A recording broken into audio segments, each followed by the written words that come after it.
after say MPP for ekoye omo annual delegate conference last Saturday no na measures omo the two jaba akone say was say party no asumdue bem na unity ebemu na so party no ka sa asem ni wieye no ayete say ye hu sa asumdue any unity ewumu che say abronye esi omma honorable Kennedy Japan onfa ne ho totroto na ada abronye no de nkoa na aba enu nti abronye di atem so obi antumi nka na hwe wo NPP party nim eno de minim de nti a senso ensa kese bi na sa abronye echi a ende obi antumi nhunu enti abronye so ewie annual conference no wo de agu honorable ken so a chese time na omunya nkɔgye afutuo no kura na enu mpo eye na no ena akofa nsem bebraba ama na no kokroko so chairman general Kwame Sifakan etena na konwa mu no ena MPP for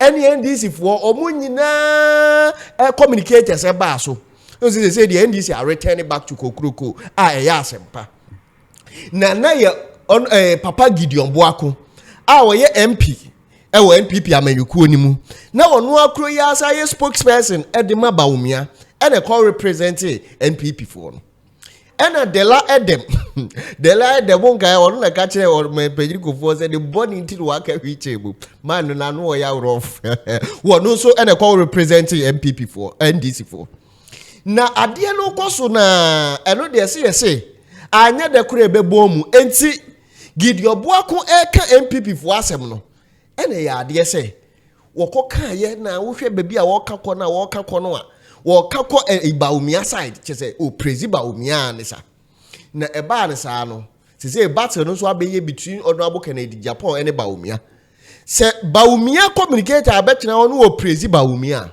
honorable Kennedy Japan eja nkaba oni communicator bia enti hwan ne beka bia ma no ela woni NDC ni MPP for se de tie bia no and there was a NDC for no and you almost who spokesperson Edem honorable Kennedy Japan na no na the lead am starting say no so can be the fat honorable Kennedy Japan ho against Baumia no and Gideon Boako say what how can you talk this about my boss afedi ekoye eja e was studio honum edu ba bi kura na was a chairman general ebem who dey me be boss say the conversation nyina akoye no na wo wi a wa ya assessment ye hwe video no nyankopon ya de fefe edema NPP na afen so Ghana yen democracy essence enyina yenim say ye practice multi-party democracy okay nti MPP wo ho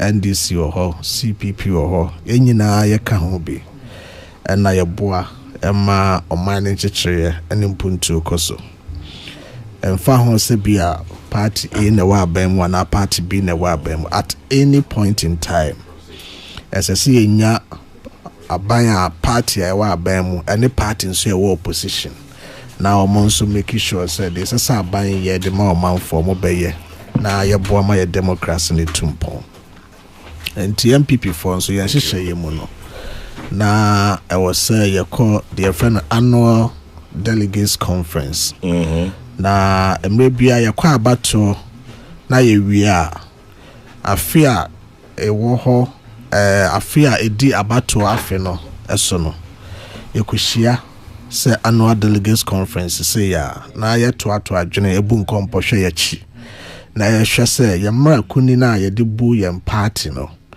ye be ye nsesa ye bi ewo ye party mra kuni ni mu ana se de ye ho dada no saa na ye de beko ebi wo ho a ye kwa ye hyehyɛ de nsesa ye bebre eba ye mra na ye de bu ye party no na ye de bo party no ho bra no ebi wo nso a ye kwa ye nhyɛda nye nsesa ye kese bi America said the last conference ye wo Kumase ye Heroes Park say ya nhyɛda amfa nsesa ye bebre ama that was the conference before the 2024 elections.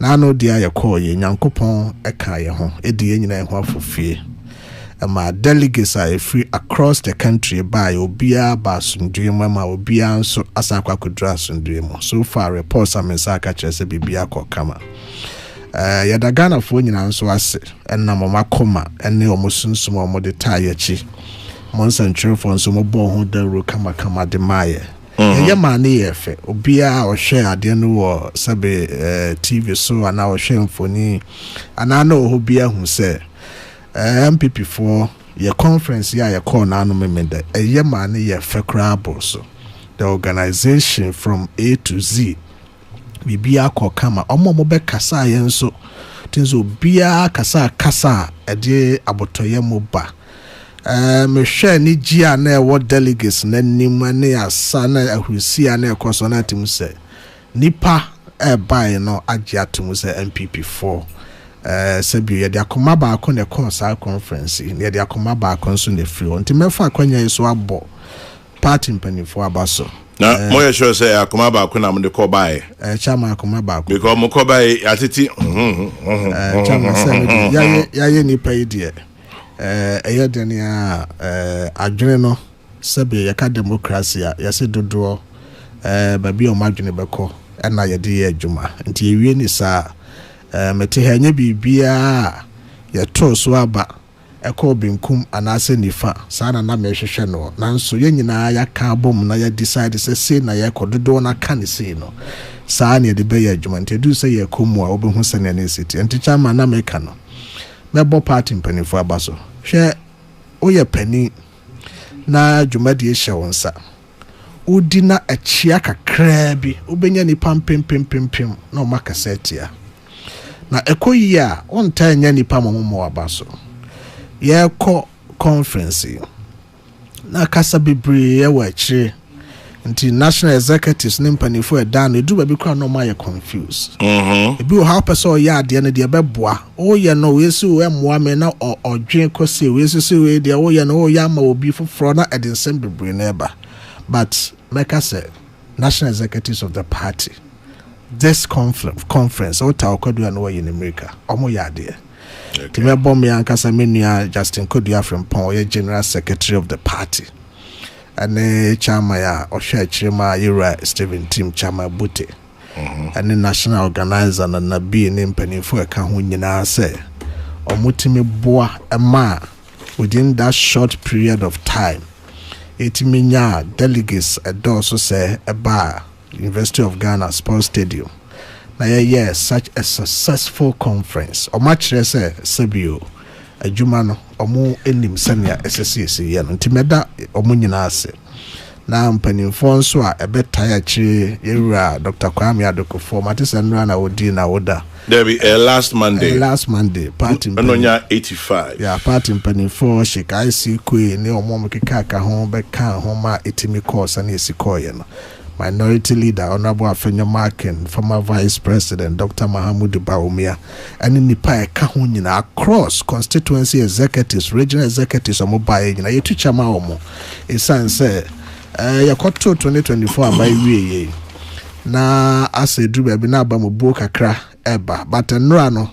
Oshefo suggests a bar the grassroots of the party ni sabina no da ahon sepeni ahon keka o de babeje jumano echire se sebio MPP na yakwa akoye se abro ayadua na mfram aboni bia fa na asa abu ni chikakra no na nu na sape na asa sori agina na nasorbo ni beka se the resilience of the MPP was put to test last Saturday, and as a party person no, I was so glad say inyasa energy no at the year conference ema a year successful yako sanka your constitution ni mukakra at the normal for bi abi rewrem baby wo honso a the na ho dada no ya tenetene no address no sane ye be ya ene enemre mu anamo a yetu wa yamanwese mu nso betimi anante in all no Basunku National Council epaye yera Frank Davis edano yera Opon Kroma na oka ho bi afesu mi akasa me nua ba da na so na bada pa ne nipa bi eka ho mama partum ya mama part no se omo emfa omo tietie party for adwen na omo emfameto National Council any conference anim ema yehu enhyehyeye asese ye ne nsachiraye asese ye wo your constitution omo so omo ye adwuma pa ye kwa me nya adwuma ketwa because omo read the MPP constitution from page 1 to the last page, every letter, every sentence, and omo ne party for di nkomo no mo hwe ba bia ye nsachiraye ebeba. The normal do now omo de buy na just omo present it to party for omo present it to National Council multiple times. Ama discussions akoso ama ya doso no ya san circulate all the proposed amendments echo every constituency send be ya party for ebenya kwan akenkan mu na omo ba be draw ankwanko yes rubber stamp bi na obi na ye hye se monyese ya na se monyese. And truly Saturday no so drew hono otimi hu say na party for no ye prepared because no ma kind amendments na kind constitution no. And the organizers no so ya there say all the proposed amendments no so obia obedru conference na say ya printed booklet all the proposed amendments we no ya sama ba ko na ekitaw enti Frank Davis de kwajo upon kroma gina ho na omo kenkan ade nya se ye kenkan a kire okeke wan kasa so okita krata ni bi ti ye se ye ko page 1 na ye call sabe proposed amendment number 1 motion 1 all kind no also ukita bia wo hu se ade na all kind no eno na ekita mi owi a emu nchechire mu e waase no so de kwajo upon kroma e kan no so e bi kita wo ye wi a ne ye busa ni padodo na e wo ho ni nyina se sa motion ya yese ye den sesan yese na eba no momudodo a mogitum no momma monsa so anasa monkase ane ye say eno na voice vote eno ye voice vote mo amonye ntum no so monkase ye nyentum esan say ye voice vote na enye nipa na apagya na sa ye ka ne maako no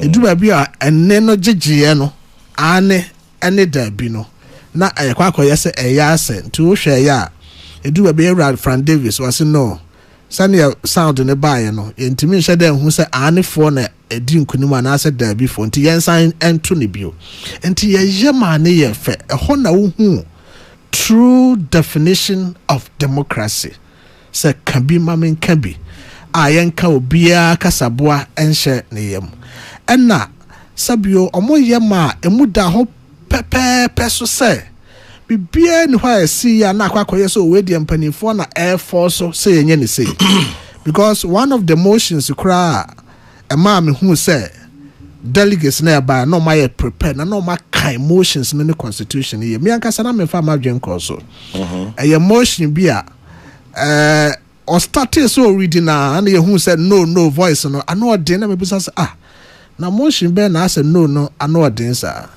and MPP Trim Adjunis oh, there's a motion say polling station elections and delegates no. Your best selector my yama region 4 and then selector more the constituency level and now grassroots constituency for this there be a monte say as a so mona and no more etiho. It is a selection be so as a constituency for Kwame. It was a very important part of the motion. Yeah. Me na margin conso. It is enka party for no and 20 ana and no course and can you say that should be a do ye beba it is the fact say who say for that even particular motion there was so much interest and it's a nanipa a well educated on it and say party for no take you more time a ready constitution or more ready proposed amendments na omoti ase so enti dear na omon peno ye to abetia dear na ye peno ye toaba e de support to ye enti a lot of people cry were asking say enti MPP for saying na mo ye mo normal e na de bi wa bontene bi no mo say nipa bi na asha da person mo chinchim obi nsa na mo ye bibi money favor obi. It is never like that. The kind of democracy and the transparency ye done di na no memenda no e kire pefe say agenda bia ni obi trim say oye bibi wo MPP mu amana favor obi the party for ne pe ena ye ho adwuma. And that is exactly what happened on Saturday. And me so much relieved say yenya that level of enthusiasm our party for mu our normal ye ne Saturday the course sabe ohwe no ade no sɛ na esi kɔ ya na animonyam hye na ewom ene sabio mpanifo kyese ono aba afanyo marking minority leader ye boni din say onkonko kasa na tim say kwa me yanso adwuma mighty minority adwuma ye o parliament party for agiatum preko mighty minority. Yes, because how can a minority be mighty? Kwa me ye almost ye mighty what I say crooked to amamusro send ye party for ye boni din keke no send ye party for ne boje minority leaders no na kire say omujitum say yanso minority adwuma ye wo mrahye fie no so many na ye sahene ekwa na se se omo nso omo boje ne so sa na me say moje so no kase pa e ba mu anka eya Stadium Foundation kura sheki vice president Dr. Mahmoud Bawumia ano de obeka se kwa me na anode say papa no so science bi kwa me mo na mo tesa no manase o yeah ordinance science bi na say no love sign ana the boys no etiase pa and they were in love with that and but so come to think of it, mentioning him no ebisu complaining bi abane say ye share that chia ade no Edem na ma onumu enya fans saying other aspirants because they say one or a former vice president, two or a former flag bearer. And as I say, him said ni baby January Obeka say yento abamano. But I say a man pride of place. I say baby I didn't call a chankai for no many ora Joe say who saw a chairman of planning committee didn't come on or say na President Kufu ni President Kufu do ni ho. Ain't only the third person of say ain't man the Beka say ain't them ban I say okay in a perimeter. But as a bit super just a much in chim Adiana Akomano. Oh, chairman Debbie. Oshemu pa Mekase Bawumia or damn penny su Eddie because Sani Era Joe se usukaya no. Yeah, Kosa conference, President Kufu ni ho. President Akufo-Addo nso ni ho. And not the next person in terms of party leadership, I call election, flag bearer, running mate, vice president, Bawumia. But enam dede ene kasabi ene nipa ekasa wa chentino. Bawumia o consider enoma bebre. Anu ni se o fa stadium hono. Wa hu banner anase paraphernalia be a boba be na Bawumia picture boso. Na se no omudi kan say obi amfa sa anyoma no ma. Kwame eni kwan sen ka esi. Eni kwan sen ka esi but Bawumia say no. Me pay trouble if that is what people want. Money me picture and free her. Because the immediate past flag bearer. Okay? The immediate past vice president on the ticket of the NPP. Ebra ye wa opposition po. Na Bawumia ye former running mate no. Ye ko conference bia etise ya bibia beye bia no. Former flag bearer President Akufo-Addo ho a mfonyini bo ho a na Bawumia nso de bo ho. Even in opposition. President Akufo-Addo e call 2008 anye yi. Every 2009 eba conference bia party program bia ye be ko say bia no ye President Akufo-Addo ne President Kufuor ene Bawumia ena wo mfonyini ye de ye adwuma. Nothing had changed. Because our conference here ye koi. Nanka say ye beye bibi di nkrofo mfo nyina bama eye President Kufuor, President Akufo-Addo ene Bawumia and the national chairman. No right dia edaha every former flag bearer, every former running mate of the party, former vice president on the ticket of MPP will enjoy high privileges. No? But you see, Bawumia love for peace and akoma power war for asumdwe no. Kwame a bruso. It was look, General Secretary, no trouble. Sir, mo be ya de no sane da bia ye no. na kasa beba ho a me phone nyina ma ha it doesn't change anything munyi me phone nyina free ho they across stadium because yakoto abia na ewia and the normal circumstances can come sabe former flabber call holidays kromayo okay president Kufuado you talk about we ya okay holidays for about 6 months now the be any who say the next election how am na be contest ye nya nru hompo. So until say party be open nominations, some ya say open nominations, so a person contest flabber election, Brano. The question of say where your potential aspirant is neither here nor there. And it is also because on also free say on petrol and yes be or you weak, but you see, you're leader, you have to think about the interest of the majority. And also look, choka bia money medin free. That is why or no na owo kwan say okasa. And Kwame, you can't take that away from him. Or your former flag bearer, or your former vice president. Or opposition cry na or your bow your to abana ya when your former running mate no your conference cry na okasa. And to say what be your former vice president, any former flag bearer. And obi be kasa I didn't na mama ne kasa ye mama ne privilege. No, yes sir, not just say e do be so a Sabio nipa bi yama ye ni atra ye ninto. It shouldn't have happened that way. And also kasa and Kwame okasa come on.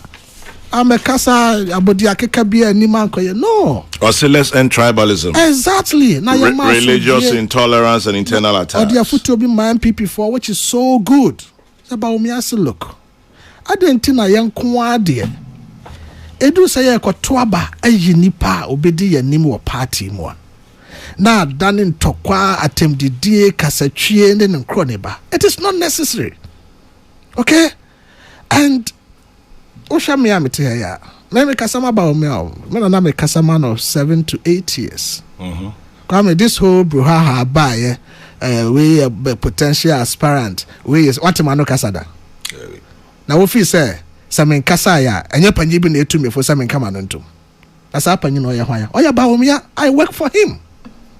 But throughout this whole bruhaha, now we can wait to so now we yes now we yes. Obiate man no kasada. It is because nipa na me ye adwuma ma no no.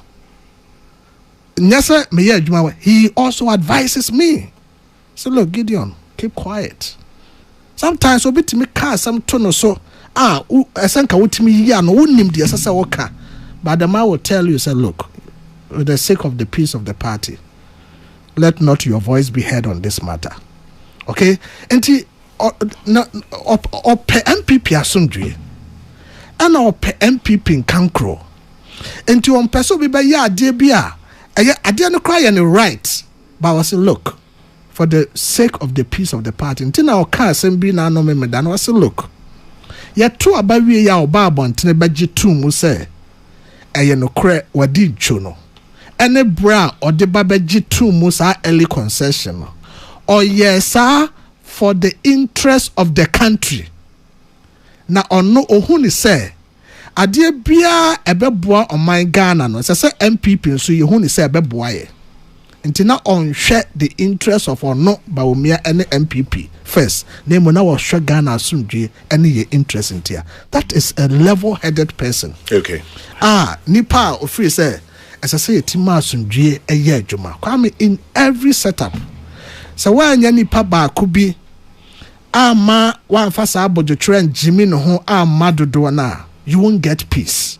Okay, you won't get exactly. You won't get peace FM. It come sa suban no edana di sananka ba omi ayo obi a oye tintin na oye sister said there be ye we ma president Kufo ye we ma president Kufuado enti menso monyama me chenchena achi anka kwame no ma bebre ho a e call conference no so a enka ebe kotu na advantage. Yaka look ono kra wa call conference ma hu say videos bi kwa bonti bi no so ye ma obi ho ya preventing no ba omia odi kill musa on Saturday no na meteka mu di na chi me na mete Dr. Napoka mu na me di ba omia chi odi kill no mu e wa bonten ho sa almost 30 minutes o see from kra ansa na obenya kwan ya foro soro akono ogira bonten almost 20 minutes enye say na nipa mpeso be ba nipa e di na chi omokono nye obia na owo kwan say ba bia okọ ho no otimi kọ hobi the security for ne boys or more protective one so no person will make sure say or no kwane ni pa or more accredited to go with him no nebeko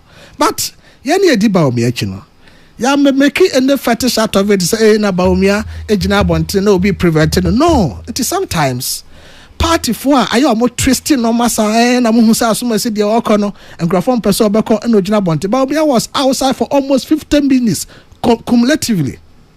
But we didn't see an opportunity to make noise around it. Na yam fama party needing bonnet just because you perceive score political points. The mestre MPP for now. Bibi bia na ya pass ya turning no na de ka some say na obi sisi obi and obi ye bibi amanetia obi former vice president, former flag bearer of the party. Odi kill from Opongro Judge and Nyahompo. Legon Hono, Ekoko see so Unya trans almost 50 minutes. Now with the cube. But Baumia never complained. Because on also who say a Nigeria near who's a pair of party force no whatever boy share ama traffic SCA and then croniba. He one kase bodyguard be an asset security ni bin see for mon country car with a monchemo hona memra or say ye ni so sa na yanko. Come. As I say, you know, you decide come back on the party. Now, Sabi do be no so dear so. Now, so now you delay me, and I'm a Jina Bantre, and on my shada, and on my say, Obia knew how was Sergeant so be yes, but Miana Casano. Opasa will skill normal, a money favor now, on my was our chance. No, he knows to say, Kwame, be beer your destiny. Nyame and a shisha normal. Amen. Eti ayawo breso a nyame be biesa kwana monti not gerrymandering and asa scheming ne sankro ne ba na beye bibi nyankopon de enema onipa epeja duru ba be wadu. That is the mentality. Any philosophy or the approach bibia wo MPP mu any politics or why ye e wo Ghana ha nyina obia dia dance say ba omia wa me pen ho ena wa maso obe jump normal office e ne dia ne sabeka and sa komano and or the bibia or yenti mesre party for na bibia na pese ya twist and na sa so masidia and na it is never like that. Gideon made us say you made your point. Na you make sure say Gideon party no should be supreme. Me hu abonti me hu say he is the one. Okay. Each ya hu abonti. But kwame no pay best start we ha say. Make us no cre the program no MPP organize a conference no. I'm thinking that organization was so nice. Na program ni efe omo ye ne fefe. Okay. Na me free ho me pese me responding to bibia Dr. Boako scan ya efi se entwei Dear here. Ose okasama Dr. Baumia be mfie nwotwe ne enokre. Die ntina de ekoso no onfa na no ntumu nka bi esan se Dr. Baumia ka kire ne se onye din satisfied ya wa branch ye be fe na bronye o support Dr. Baumia. Was me patch please abronye onye adwuma ma Baumia ana Edem meboa so what patch on cancer ye adwuma ma no o se o support no o support Baumia openly time omo ye tour the regional tours no right in front of Dr. Baumia. He took on Kennedy Japan. Kassetia Kennedy Japan. Emma Kennedy responded. And no nema sa program ni nyina almost suspended. Abrantie ni wie ye no okọ wontumi FM so eye na dwene se odi Kennedy Japan enim betwitwi form. Ofa Kennedy Japan wo party me I don't defend Ken. And I prefer Baumia as the flag bearer of the MPP than Kennedy Japan. Why? For my personal reasons. Ofa Kennedy Japan knows how to do local politics so well. That about 18 MPP MPs a friend invited Kennedy Japan to their constituency to just come and speak for them to win a seat. When they ran, who says a seat, you know, close pet, they invite Kennedy Japan. 2016, now the force, some top force, ni bail, ni a constituency channel. the ideas in here, no ideas. This is for one I can dispose. Debbie, I am saying, say me, I want Bawumia to win. Oh, wow. They say we campaign Kennedy. Debbie, this is the second attempt, but I'm trying to reform. I am trying to redefine. He doesn't talk to Baumia on daily basis. Into Belenki Abronia, but make us some year Juma Baumia. Abronia doesn't work for Baumia.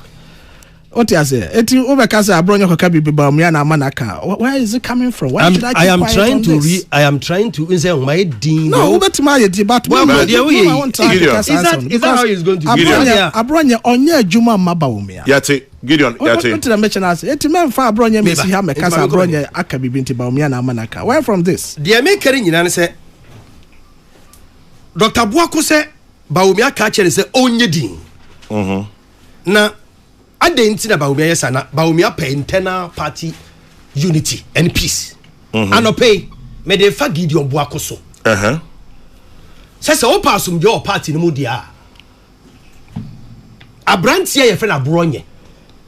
Was setting up studio. Esan say won to me studio am say ye man kwan ma ne maso be ye de oye no bio. Ono ankasa setting up in the studio. Baby onya ni sika o de set obi enim. But it is believed say Dr. Baumia tied. How can you say such? How can you make such a reckless statement? Is it reckless? It is reckless. No, how can you hide behind politics and make such a reckless statement? I didn't come here for this. But please, respect yourself on this show. How can you make such a reckless statement? First and foremost, you said I should respect myself. Yeah. The second one, it is believed. What do you mean by it is believed? I say it is believed. You can't say that. Dog, politics now you see words say it is believed now and that's in people's eyes. Please, let's respect ourselves on this show. You don't have evidence. I don't say it is believed. You either say it is or you don't say it at all. I say it is believed. Do you understand English at all? Only evidence. I don't say. Do you understand English? I do. You do. But we need evidence. Do you understand the word it is believed? Look, if you cannot be emphatic on it, I'm sitting here and I'm believed. You don't understand it. It is not. You're struggling so with don't say simple phrase. It is believed. Don't say Doctor degree. Me say only evidence is a sanity. Why say it? I didn't think I walk our bra unina so said you walk and sanity. Why this? Why do we do politics like this? Just to smear people. The problem I have with our MPP for say they don't have the shock absorber to tolerate. I'm not here to tolerate anything. I don't want to use certain words, but please. If you do that. If you use any uncultured language anymore, I will respond. No, but in please. Appropriate measure, please. If you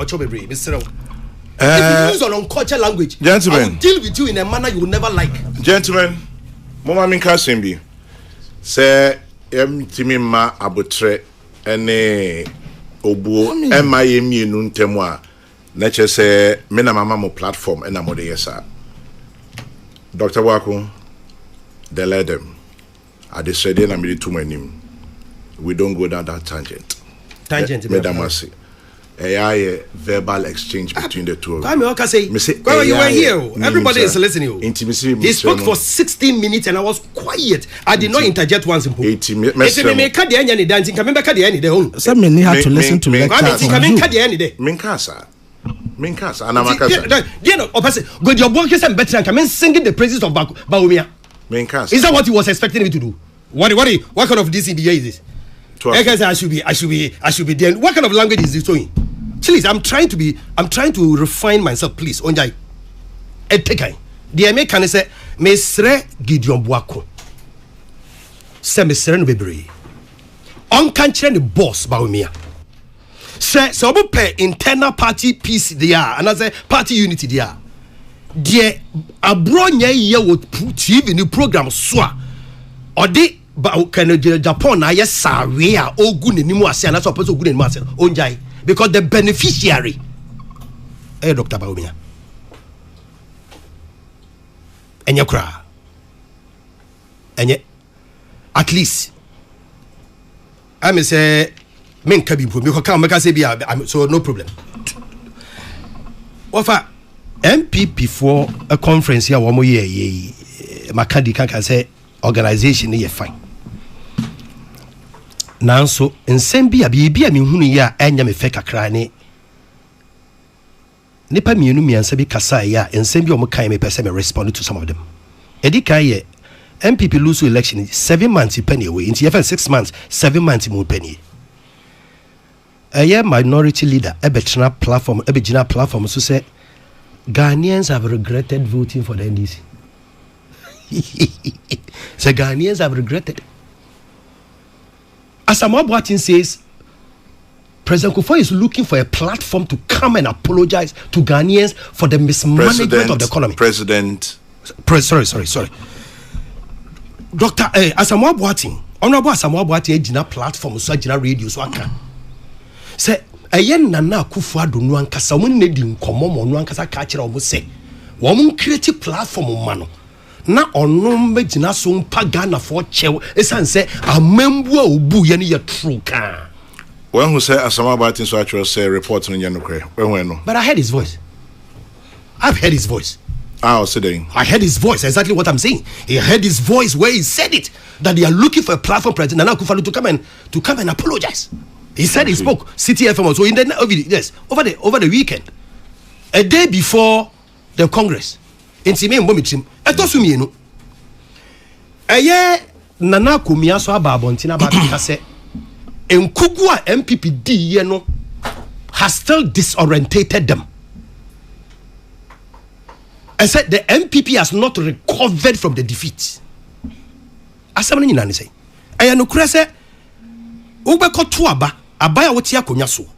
Na wo kɔ aba na wodi obi anim 1 million votes for the previous elections. Na wasa akoko lose election by 1.7 million. Just 7 months. What see Russia-Ukraine war and the problem of this country to want to man economy ni. NDC by the Russia-Ukraine war is still ongoing. Woman ye levy no more the buy say it is the panacea to the economy. No ye free war. Ye levy ye free war. Betting tax ni ye free war. Allowance fuel allowance of ministers ye free war. Ukraine war no da ho. Yet this government has paid 6 month arrears for nursing trainees. 6 months arrears. Wo wa ben mu nurse fo kro bon tuma ntua wo mo ka boso minsia. Ababi ba ya Ukraine war no wo ho. Na so sa aban no tuma tua sa nursing allowance no a 6 months na bon tuma ntua. Bo tua. Eso ko campaign su ko gira wo say Ghana for ya to aba no wi yenu ye ho. Enti yenu ye ho anka ma ye nkasa ye kan. Election ya mo ko ye obi enim say mo de nnyoma miensa na mo do lose election. Ahantaya kesie sebe krono sem party indiscipline and the 70% yana na Akufo-Addo nakasa ofa munya o mampanyini bia se odru baabi na so ba be chia hemfo a oka kira hemfo no se wo mo nsori nchia no etoto ne nsa e me hu go video so toto ne nsa bahad Ghanaians have regretted from that one. Omampanyini a ono duru baabi na okakochia ahemfo oman henenom de ne nsa benkum ka kira se mo nsori nchia me kotsena radio so se Ghana fo na pe no mo de o mabetu de o mo pe no mo nkoto aba no nko baabi o mo pe obi ehunu se Nana Akufo-Addo ne nsam a okeka ne nyoma a okeka ne nyina de ne nyina akọ. The mistake about me aye ne se ogibibia Akufo-Addo ye se ono na de baaye Bibi Akufo-Addo de ba ebi ono na de baaye, and that was the defeat. Ofa say MPP for some kan Ukraine no Ukraine de se ka kire ya ye bufuo kakra se MPP for gina baby a ena ye MPP for NDC for ye to abani wie ye Ghana for nu won Ghana for ni be Ghana ni be na ba be ka kire MPP for se ye ni ho obi ankan na me problem kakra me work it bi and he say Bawumia kasa fe wie say the party let out end tribalism, religious intolerance and internal party attacks. Okay, and the medical come asem no say internal party attacks yenjai and America say Bawumia ni nyonko Boako ya bronye eti radio so ade all yen say party no se mu ni mu a epa makan this matter you address it opa kasemboa you address this particular matter I'm talking about because sanity na san that is the perception because we creating impression say he support Bawumia.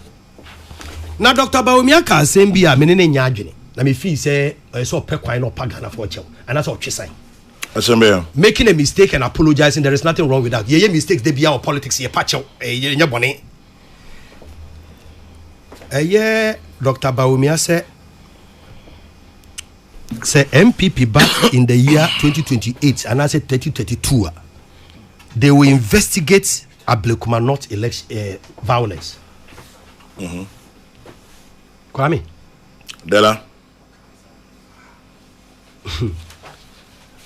Adafulu fonye Adafu nyebablago say Dr. Bawumia was vice president of this republic for 8 years and nyoma bebresi si wo Nana Akufo-Addo na memwo mu a Bawumia nkasa humpo ne akasa wo okan say de si ene ni njon wanka ho hwe enfie nwotwe oko your friend is saying or your media engagement.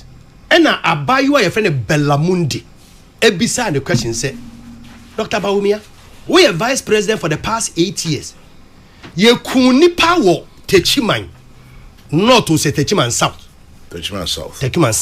nipa nwotwe ene wuye over o president anka ho hwe wo so wanka ho hwe enne when your platform obeka ho bibi ana Bawumia no response that day ni say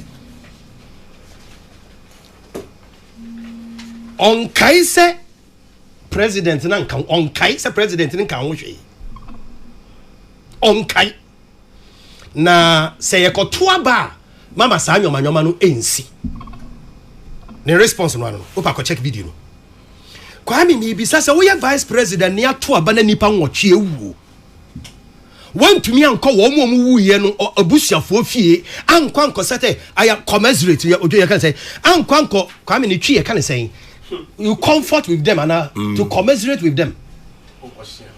Wan kwanko Ogosha mudin. Wan kwanko she wo mudin ebusua no a nipa nwotwe no mu wo temetechi man no. Bawumia anko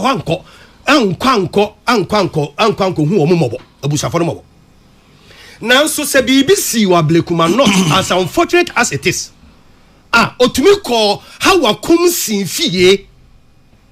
Then in sakotu ni kom echa picture say Ghana for yenche. Hypocrisy and double standard. And this is what I talk about every day. There are people who are full of hypocrisy and double standard. Nipa nwotwe ku yewu ya tuaba ema wu be your vice president. Nipa nwotwe wi. Nipa nwotwe wi no.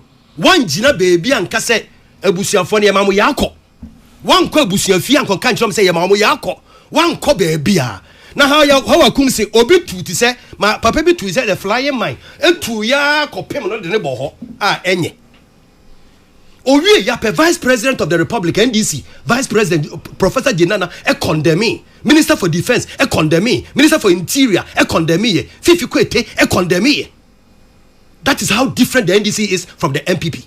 Yet Bawumia as vice president of the republic in fie nwotwe entumi anka say de si wo Techiman South no enne Bawumia said ni wure emfi de si wo Ablekuma North ne da ni wure emfi da e person me ka asem kire Dr. Boako no ka kire ne boss say me srew bebre ka kire Dr. Bawumia ma yen say de wo mo ye wo kasoa mo ye wo aya waso wo gon o say west wo gon no say FM yes ye wure emfi da de mo ye wo Techiman ye wure emfi da de mo ye wo Asin North ye wure emfi da the same thing so ni wure emfi na so ba be ya adenti no ye vice president 1 year sanhwehwe mu no double standard hypocrisy in politics.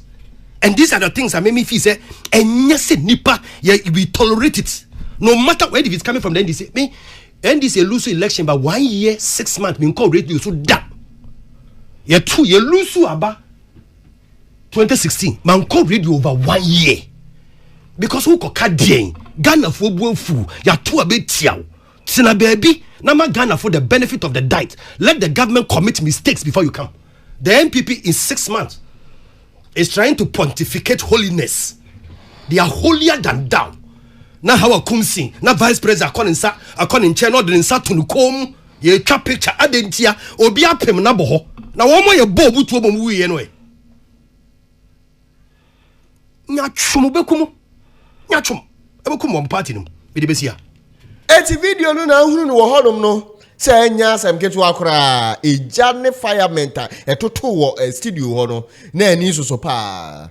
Me say NPP no se mu bedwo enyu sese wo de me se ko abronye se de wosia da no kra de se obuza Kennedy Japan agroni ntokwane opede ehin enko ontwen ma Kennedy Japan kra anyi baako wo se wo po mpo ye ntokwa eti wo de gu kenso eti NPP ne de se obi ka Jose mu bedwo sese a e bia je so ma ye flag bearership no ato aba na wie ni eyi obi na se nipa kro na ye na adwen se wo de asomdwe ba na nte saa de a Taliban ni Akaida enya de se obi e be fa ntotroto e wo NPP nim ye de yetia ye hwemo mahama ebo adwuma nti NPP fo ye mfem nti bo de mo se bo be se mo party na mo nto aso ana mo nse no aha ye info o number 1 super duper host Ken Lakuta and I made the breakdown breo macrao.